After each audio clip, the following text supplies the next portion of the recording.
Hello दोस्तों, कैसे हैं आप सभी। मैं पुष्पेंद्र आपके अपने चैनल एग्जाम स्टेशन पर स्वागत करता हूं। कैसे हैं आप सभी को दीपावली की हार्दिक शुभकामनाएं। देखो, कल की जो सीरीज़ थी उसमें क्वेश्चन नंबर 10 तक किए गए थे। इसमें क्वेश्चन नंबर 11 से स्टार्ट करते हैं। पहले इसमें क्वेश्चन नंबर 11 यानी आज की सीरीज़ का क्वेश्चन नंबर पहला क्या है।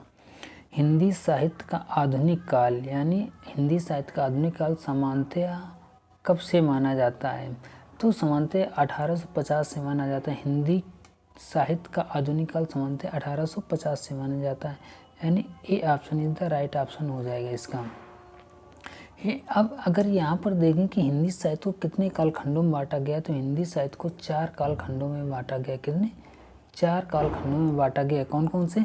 आदिकाल, भक्तिकाल, रेतकाल और आधुनिक काल। अब यहाँ पर आधुनिक काल का सामान्यतः समय पूछा गया है, तो क्या हो जाएगा? 1850 से हो जाए। आधुनिक काल को 4 कालखंडों में बांटा गया है।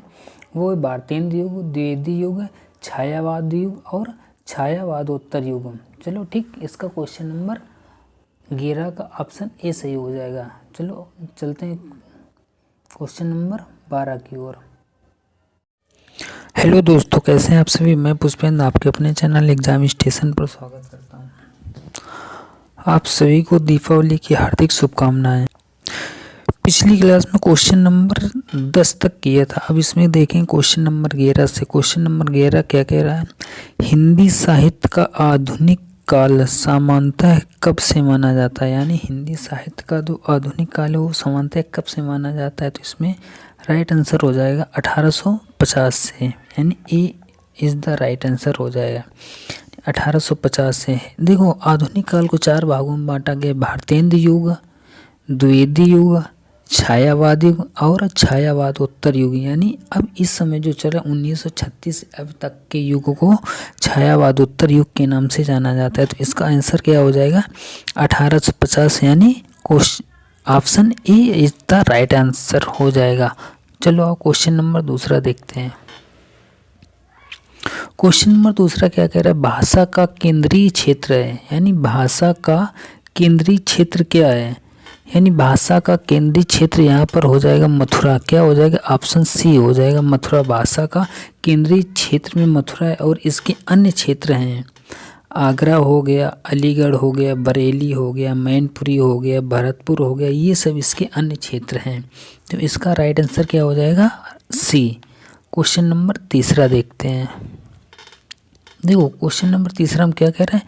बुंदेली का क्षेत्र है, यानी बुंदेली जो एक भाषा है उसका क्षेत्र क्या है। तो यहाँ पर क्या हो जाएगा? देखो, झांसी, जालौन और दतिया, ये जो आसपास का क्षेत्र है, झांसी, जालौन, दतिया आसपास के क्षेत्र, इसमें बुंदेली भाषा बोली जाती है। तो इसका राइट आंसर हो जाएगा सी। कौन हो जाएगा? राइट आंसर सी हो जाएगा। क्योंकि बुंदेली पश्चिमी हिंदी की ओकार बहुला वर्ग की भाषा है। यह हमीरपुर और ओरछा, दतिया, होशंगाबाद और झांसी और उरई के आसपास बोली जाती है ये भाषा।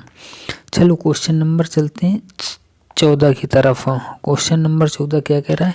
जिस भाषा का अनुवाद किया जाता है उसे क्या कहते हैं, यानी जिस भाषा का अनुवाद किया जाता है उसे क्या कहते हैं? उसे हमेशा स्रोत भाषा कहते हैं। कौन सी भाषा कहते हैं? स्रोत।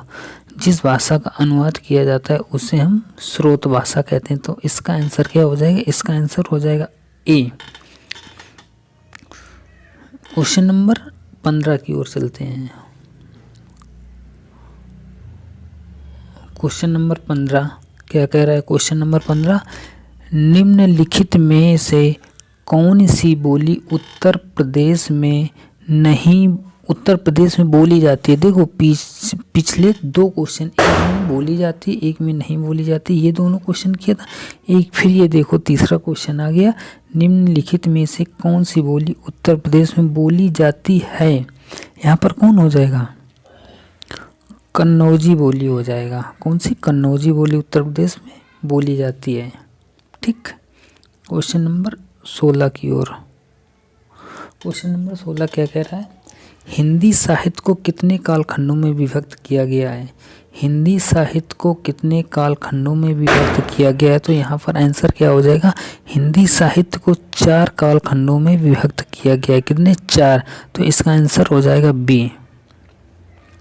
वो 4 कालखंड कौन कौन से? आदिकाल, भक्तिकाल, रीतकाल और आधुनिक काल। यानी आदिकाल का समय है 1050 से 1375, भक्तिकाल का समय है 1375 से 1700 ईस्वी, रीतकाल का समय है 1700 से 1900 ईस्वी और आधुनिक काल का समय 1900 और 1984। यानी अब तक का ये जो समय माना जाता है आधुनिक काल ही माना जाता है।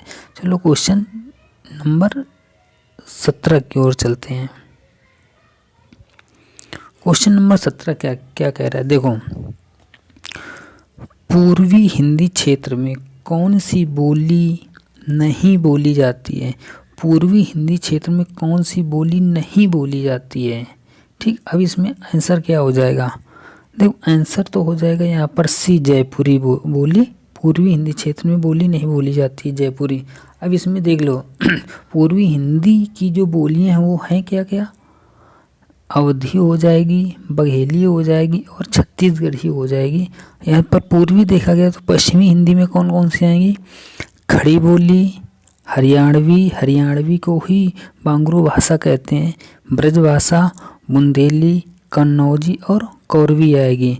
बिहारी हिंदी में कौन कौन सी आएगी? बिहारी हिंदी में भोजपुरी के आसपास के जितने जहाँ पर भोजपुरी, जैसे भोजपुरी, मगही और मैथिली, ये सब भोजपुरी के अंदर आती हैं। अब क्वेश्चन नंबर चलते हैं क्वेश्चन नंबर 18 की ओर। क्वेश्चन नंबर 18 क्या कह रहा है? हिंदीभाषी राज्य। हिंदी देखो यहाँ पर गलत मिस्टेक हो गई, हिंदी भाषी राज्य होना चाहिए। हिंदी भाषी यहाँ पर वासी लिख गया है। हिंदी भाषी राज्य के अंतर्गत कौन सा राज्य नहीं आता है? अब इसमें देखो नहीं आता है तो क्या हो जाएगा? यहाँ पर महाराष्ट्र हो जाएगा। क्या हो जाएगा? महाराष्ट्र। हिंदी भाषी राज्य के अंतर्गत महाराष्ट्र नहीं आता है। महाराष्ट्र में कौन सी भाषा बोली जाती है? मराठी भाषा बोली जाती है। कौन सी? महाराष्ट्र में मराठी भाषा बोली जाती है। यहाँ पर उत्तर प्रदेश में हिंदी बोली जाती है, बिहार और झारखंड आठ सभी में हिंदी भाषा बोली जाती है। क्वेश्चन नंबर 19 की ओर चलते हैं। क्वेश्चन नंबर 19 क्या कह रहा है? ब्रज हिंदी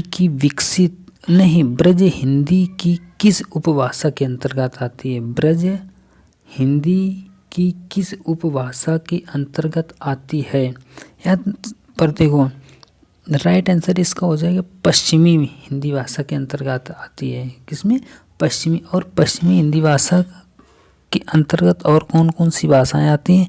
जैसे बुंदेली हो जाएगी, कन्नौजी हो जाएगी, खड़ी बोली हो जाएगी, हरियाणवी हो जाएगी। आदि ये भाषाएं सभी ब्रज हिंदी भाषा के अंतर्गत आती हैं। क्वेश्चन नंबर चलते हैं क्वेश्चन नंबर 20 की ओर। लास्ट क्वेश्चन होगा ये क्वेश्चन नंबर 20।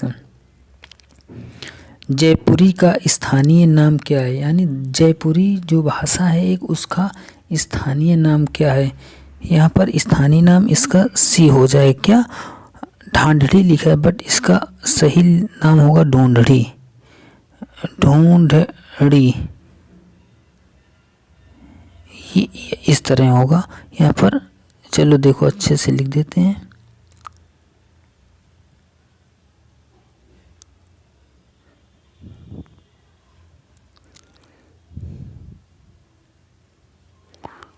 ढूंढड़ी ये इस तरह लिखा जाएगा। यहाँ पर बड़ा हो की मात्रा होगी, उसके ऊपर चंद बिंदु होती है। अब यहाँ पर आपके कंप्लीट दूसरी स्लाइड के 20 क्वेश्चन, यानी 10 स्लाइड पहले में और 10 क्वेश्चन इसमें। चलो आज यहीं पर समाप्त करते हैं, अगली स्लाइड कल होगी। जय हिंद जय भारत। इस चैनल को लाइक शेयर और सब्सक्राइब कर देना। जय हिंद जय भारत।